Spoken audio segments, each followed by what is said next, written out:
महाराष्ट्र के एक छोटे से गांव के पास एक प्राचीन शमशान घाट था, जहां हर रात अजीब और डरावनी घटनाएं घटती थीं। गांव का एक गरीब युवक विकास अपनी गरीबी से परेशान था। उसकी पत्नी नेहा हमेशा भगवान से प्रार्थना करती थी कि उनके परिवार की हालत सुधर जाए, लेकिन विकास को भगवान पर विश्वास नहीं था। एक रात विकास नेहा से झगड़ते हुए शमशान घाट की ओर निकल गया। वहाँ उसने एक अघोरी बाबा को हवन करते देखा। बाबा की जटाओं में फूलों की माला और राख से सना शरीर था। विकास ने बाबा से मदद मांगी। बाबा ने अपनी आंखें खोलते हुए कहा, बेटा, मैं तेरी मदद कर सकता हूँ, लेकिन उसकी कीमत चुकानी होगी। विकास ने बिना सोचे समझे हाँ कर दी। अघोरी बाबा ने विकास को अमावस्या की रात को फिर से आने के लिए कहा। तय समय पर विकास वापस आया। बाबा ने एक विशेष हवन शुरू किया और कहा, आज रात तू कर्ण पिशाचिनी को सिद्ध करेगा।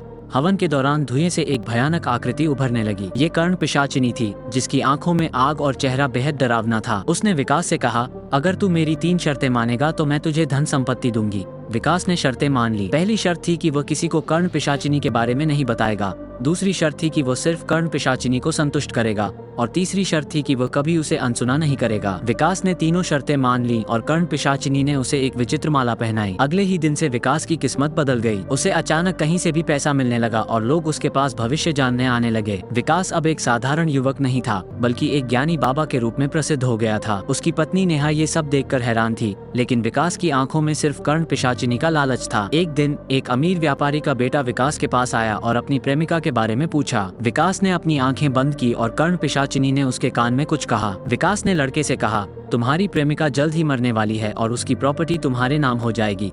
लड़का विकास की बात सुनकर चौंक गया और धन का लालच करने लगा। इस बीच विकास का अहंकार बढ़ता गया और उसने नेहा से कहा, अब हमारे पास सब कुछ है, हमें किसी की जरूरत नहीं। उसने घर में मंदिर हटवा दिया और कर्ण पिशाचिनी की पूजा करने लगा। कई महीनों बाद विकास की जिंदगी पूरी तरह बदल चुकी थी। अब वो धन धान्य से भरा हुआ था, लेकिन उसकी आत्मा अंदर से खोखली हो चुकी थी। एक रात कर्ण पिशाचिनी ने विकास से कहा, तूने मेरी शर्तें तोड़ी हैं, अब तुझे इसका परिणाम भुगतना पड़ेगा। विकास डर गया और उसने अघोरी बाबा को बुलाया। बाबा ने हवन शुरू किया और विकास और नेहा को एक यंत्र के बीच बिठा दिया। कर्ण पिशाचिनी ने विकास को डराने की कोशिश की, लेकिन विकास और नेहा ने हिम्मत नहीं हारी। अघोरी बाबा ने हवन की राख पूरे कमरे में फेंकी और कर्ण पिशाचिनी भस्म हो गई।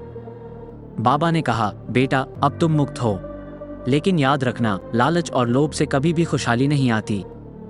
भगवान की भक्ति में ही सच्चा सुख है। इतना कहकर बाबा वहां से चले गए। विकास और नेहा ने भगवान की स्थापना की और सच्चे मन से प्रार्थना करने लगे।